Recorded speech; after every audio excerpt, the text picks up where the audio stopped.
Depuis 2021, le ministère de l'Industrie est au courant. Depuis 2022, l'Élysée est au courant de la tromperie. Il ne la révèle pas au public. L'État et ses agences sont largement mêlés à cette affaire d'eau minérale contaminée, comme l'a révélé Marie Dupin. On parle de rapports caviardés.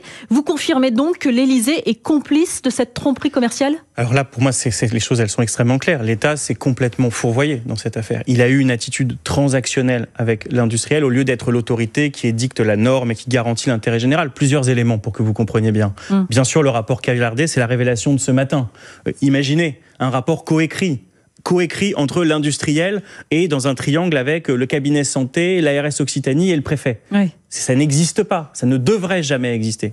Et puis, le fait que depuis 2021, le ministère de l'Industrie est au courant de la tromperie, il ne la révèle pas au public. Depuis 2022, l'Élysée est au courant, elle ne la relève pas au public. Les autorités européennes devraient être mises au courant, elles ne le sont pas. Le rapport de l'Inspection générale des affaires sociales, qui est mandaté à la suite des révélations de 2021, qui oublie dans l'inspection le fait d'inspecter le site de Perrier. Le fait que les autorités régionales de santé ont été mis au courant 14 mois après la révélation au niveau central. Tout ça montre des dysfonctionnements graves.